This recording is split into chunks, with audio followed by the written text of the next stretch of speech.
अच्छा क्वेश्चन है, एग्जाम में आया हुआ है, प्लीज ध्यान से देखिए।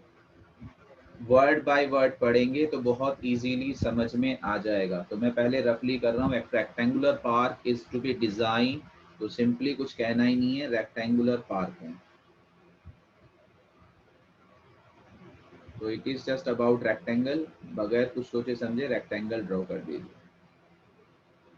whose breadth is 3 meter less than its length. So what is given? Breadth is equals to 3 meter less than its length. Yes or no? यही दिया है ना? जी सर। जैसे जैसे हम पढ़ रहे हैं वैसे वैसे आप सिंबल्स लिखते जाएंगे तो क्वेश्चन समझ में आएगा। हम पूरे क्वेश्चन को एक साथ पढ़ते हैं तो मुझे तो समझ में नहीं आता। देखो मैं तो तोड़ तोड़ के ही पढ़ता हूँ। मैं हमेशा एक एग्जांपल देता हूँ कि आप झाड़ू को तोड़िए एक साथ तो आपसे नहीं टूटेगी, लेकिन उसकी अगर सीखों को अलग अलग कर दीजिए तो एक छोटा सा बच्चा भी तोड़ देगा। तो प्रॉब्लम को जितने छोटे छोटे पार्ट्स में डिवाइड करोगे वो इजीली सॉल्व हो जाएगी। एज ए होल प्रॉब्लम अपने आप में बहुत कॉम्प्लिकेटेड होती है। तो हम भी यही कर रहे हैं कि हम इस पूरे स्टोरी को छोटे छोटे पार्ट्स में ब्रेक कर रहे हैं। तो हमसे कहा रेक्टेंगुलर पार्क, हमने एक रेक्टेंगल पार्क बना लिया। फिर उसने कहा ब्रेथ इज, जो हमारे काम की चीजें हम उसे ले लेते हैं, breadth is 3 metre less than its length, ये भी हो गया। आपसे क्या कह रहा है? Its area is 4 square metre more. तो जैसे जैसे कह रहा है area is means is equals to 4 square metre more, मतलब 4 प्लस। अब यहाँ से क्वेश्चन हमारा स्टार्ट होता है, अभी तक कोई बात नहीं।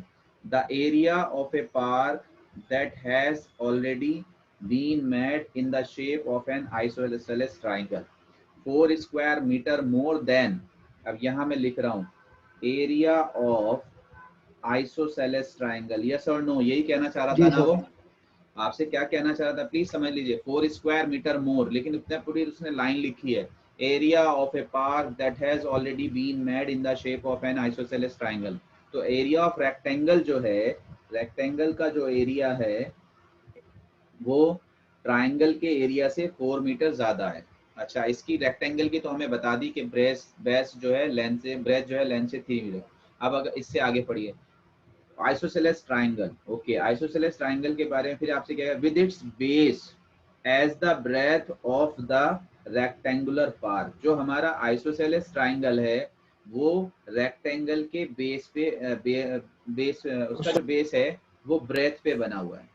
ये हमारे पास है, प्लीज ध्यान से देख लीजिए। Isosceles triangle with its base as the breadth of the rectangular part।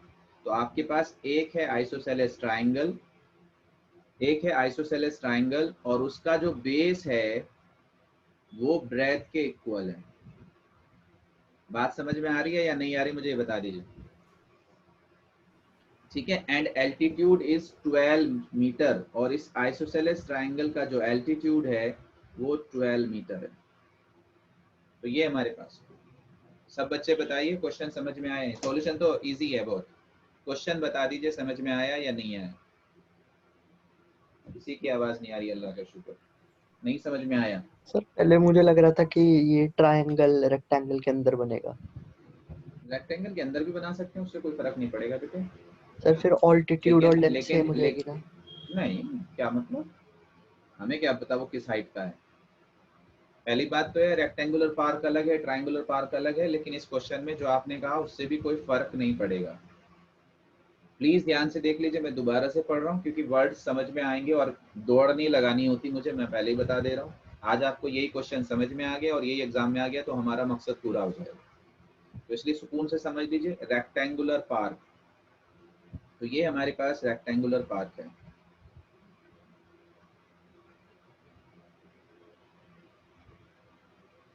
अब जो सलमान ने कहा है वो हम आप सबके जहन में भी डाउट आना चाहिए बेटे इस तरह, तो उसको भी डिस्कस करेंगे। ये हमारे पास रेक्टेंगुलर पार्क है। is to be designed whose breadth is 3 meter less than its length। तो जो उसकी breadth है is 3 meter less, तो -3 किससे? लेंथ से। ये हमारे पास दिया है। Its area, area of rectangle is 4 square meter more than the area of a park that has already been made in the shape of an isosceles triangle। area of isosceles triangle question तो बस यही खत्म हो जाता है।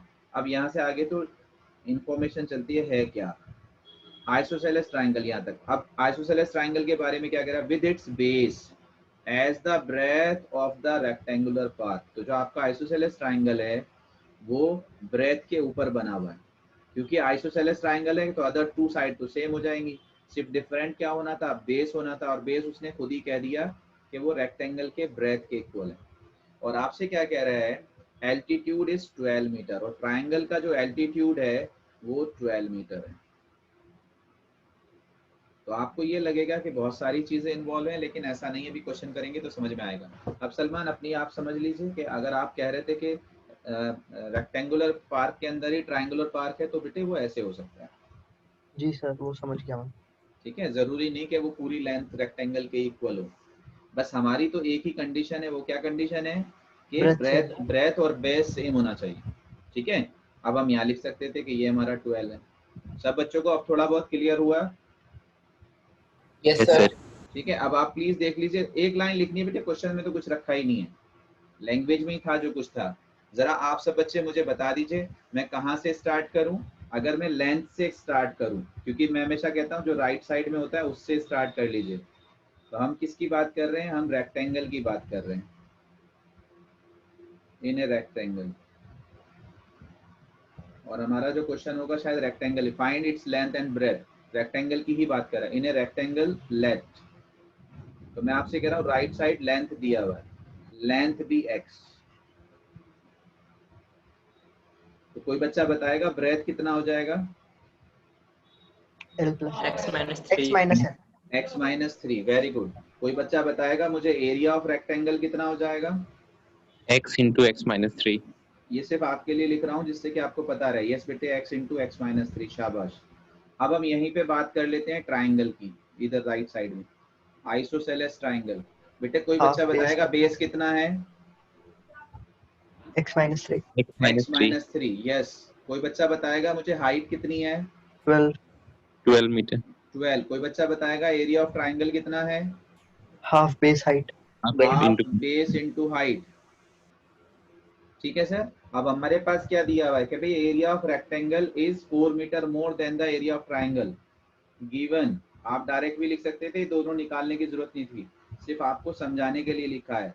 x minus x into x minus 3 is equal to 4 metre more plus area of triangle 1/2 into 12 into x minus 3। सब बच्चे बताइए समझ में आया या नहीं आया?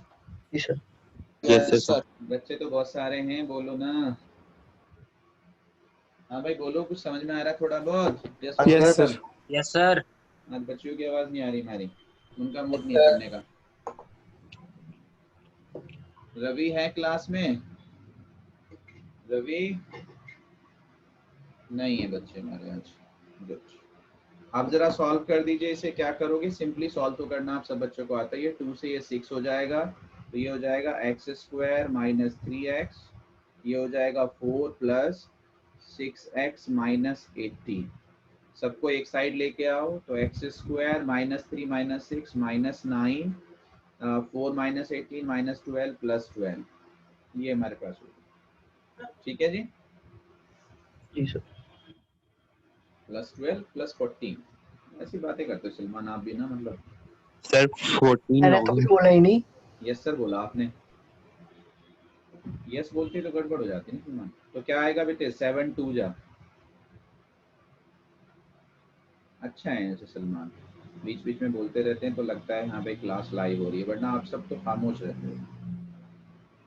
खामोश मत हुआ कीजिए, एक्टिव भी रहोगे बेटे। अगर थोड़ा थोड़ा सा आप बोलोगे तो आप एक्टिव भी रहोगे, वरना तो सुस्ती आ जाती है, क्योंकि डिजिटल है ना बेटे।